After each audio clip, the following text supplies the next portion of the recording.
slide off onto another member of the audience. And what Ruben's going to do is he's going to fly up here, he'll land about there, keep your arm nice and sturdy, don't let them fall, he'll shimmy down, and then he'll still your point of view. Is that okay? Brilliant. Now Ruben is nice and friendly, so you've got nothing to worry about, just keep your arm nice and high. Ruben, are you coming out to join us, little fella? Hello there. Now Ruben is 6.5 years of age. Although he's very big and heavy, he actually is one of the baby birds of the show. A macaw like this can live to the age of 17, even 80. They can even outlive us humans. Are you ready then, volunteer? And everybody else, let's give Ruben a countdown for the count of 3. 3, 2, 1. Up we go, Ruben. Now he manages. Oh, he's up there. He manages to get his toy and take it down to the table. Without dropping it, once it's gone in the box, Ruben can have a cheer.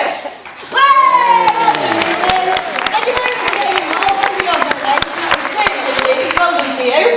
Now, obviously I can only pick one person because we would be here all day. If you want to have a go at the end of the show, just come down to the table, put your hand on the table with your coin, and Winston, one of our other parrots, will stick it in the box for you. Remember, all of them when it goes to the hawk and owl trust. We're back on with the show now. We should be moving on to the corvid family next, which is such birds as crows, ravens, jackdaws, rooks, jays, magpies, all those sorts of birds. In this case, in just a moment, we're going to meet what is known as an African pied crow. Now, she doesn't look like a typical crow you find in this country, as the species does originate from Africa. Her name is Jess. Hello there. Many people do mistake her for a magpie, but she is a type of crow. She can talk. If we're lucky enough, she might do it in the mic for you. Say good crow. Good crow. Good crow. Did you hear that? Good crow. Yeah. Give her a clap for it then, everyone. Now she's showing you what to do if you're a crow and you see an egg. If it's not your own, you steal it, you crack it open, and you get to the bits of food. They steal them out of the bird's nest, unfortunately. In the wild, they leave a terrible mess on the floor. This crow knows that's exactly what she shouldn't be doing. So, Jess, are you showing everybody what you should do whenever you have any rubbish? So if you left the mess on the floor, you wouldn't do this though, would you? At the bird show, we like to keep the show nice and clean. What should we do with our rubbish? Pick it up and always make sure that all of it goes nice and neatly into the bin like so. Now, you can't finish yet, Jessica. There's one final thing that we want you to show you all. Hopefully she's brave enough to do this. It's one of the newer activities that she's learned within the last few years. She's got one final message. She's not learned how to say this yet. So Jessica, see if you can show everyone with your banner. You need to pull it down there so everyone can see. What do you want them to do? Bin it. Very well done. Thank you very much, Jessica. Well done. Right, we said now we're moving on to the bird prey family. Jess is a scavenger. She would eat dead things, which are referred to as carrion. So anything that's lying on the floor that's dead, generally a crow will eat that. These animals will eat items of prey. We're going to meet one that originates from this country, and it is, of course, does anyone know what this bird is? What type of owl? A barn owl, that's right. We all call them balls here at the bird show, that's right. You will notice that little Millie here has a heart-shaped face. Her feathers are arranged in that manner as they do catch the sound. That tiny little face draws all of the sound in towards the ears and acts like a little radar, but again, nothing to do with eyesight or anything else, just to do with their hearing. Their hearing is fantastic. They can actually hunt down prey in complete darkness with a total use of their ears alone. Another reason their hearing is very good is they actually have one ear that's higher than the other. Now, and obviously, unassuming, that will look a little bit silly, but the left ear is higher up and the other one's about down here, the right ear. It means that when sound's going towards a barn owl's body, it goes in a little triangle like that. They can take it at different levels and to a certain extent different directions. Their hearing is fantastic. They can actually hunt down prey in complete darkness with the total use of those little ears alone. Now, barn owls have a silent flight. So in a moment, I'll be quiet. I do tend to waffle on a bit. We'll get Lauren, not Lauren to fly, Millie to fly to Lauren.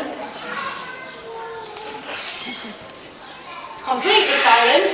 It means they can hunt around in the wild, listening to food, as they use hearing to find it. It also means that their wings and feathers are distracting the prey.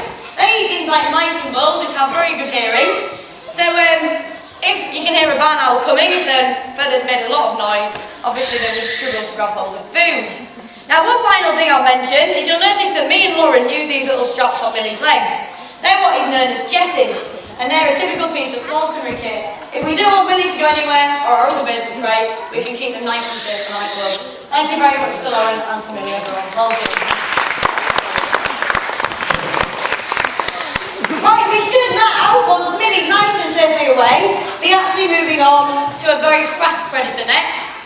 So a larger bird of prey. He's what is known as a harrisaw, and his name is Aztec. Are you going to join us? Hello there. Now, I mentioned that you'd see Millie flying about in this country. We all see barn owls generally when we're driving about in the countryside.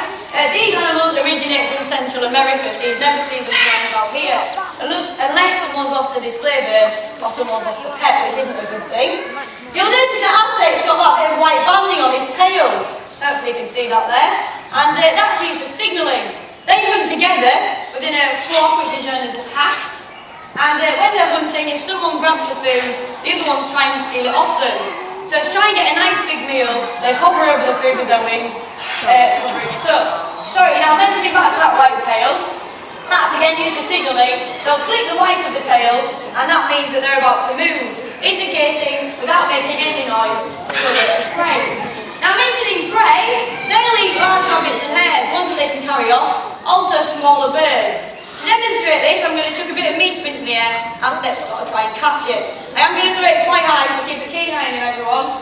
Are you ready, Aztec? We've been missing the past few days. Ready? Fantastic, what's it? Did you get that? Yeah? Well done. So if they were flying about and there was a little bird and they thought they could get hold of it or get to its speed, the same speed as that little bird, they just fly straight up to it and unfortunately grab it and take it away for a meal.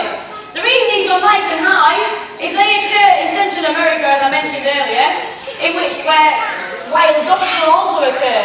These animals will be hunted by wild dogs, so to keep themselves nice and safe, they actually do tend to fly very high when they catch food. He's done brilliant out here, and he did catch his bit of meat. Hopefully he knows where he's going. Thank you very much. Well done.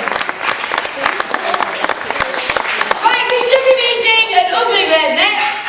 One of my favourites here at the show. This, everybody, is Derek. Now, Derek is quite light on his feet. He's got a bit of a swag on him. He's got walks like this with him. You'll also notice he has a bald at the face. By the way, Derek is an African hooded vulture, one of the more placid kinds. The reason he's got a little bald head, which is a typical trait of most species of vulture, is that they feed on carrion. Remember, that's dead things like what the crow would eat. So when they're in the wild and they spot a carcass on the floor, they fly straight down to it, and the first thing that they do is they stick their head inside it. So to keep their head nice and clean, they have very little feathers or hair around that area of their body. Now they have a Latin name. I don't know if anyone knows all these sort of things, but basically most animals or plants and things have Latin or scientific names. Theirs is very complicated, but what it means is monk-like bird that drags away the dead. Now you can see that he does resemble a monk, so that understands the serve. They also eat dead things, so it makes a lot of sense where they've got that name from. You'll notice that Derek has a particularly large wingspan. Watch him as he's sort of flying about. These animals trap warm air thermals underneath their wings, which is basically a cushion of warm air that occurs naturally. They can easily soar around in the sky, saving a lot of energy using those thermals to glide about on. He's done brilliant out here. I'm hoping you can remember where home is. You know where you're going? Thank you very much to Derek, everyone. Well done. Now, unfortunately, we're reaching the end of this particular show. If you have any questions at the end, please don't be afraid to come down to our little table here. Any donations for Hawk and I'll just go straight up to Winston and he'll take the coin from your hand. But this is Poppy and Bramble. They're out to do the show to its grand finale. Do actually watch their tails as they fly about. They use that tail in the air as a rudder. You'll see they come out and then they manipulate different feathers to try and steer themselves back out to the table like so. They also use that tail as a brain. So watch them as they glide back up. Hopefully they'll do that for us. Are you ready, girls? They push that tail against the air and land.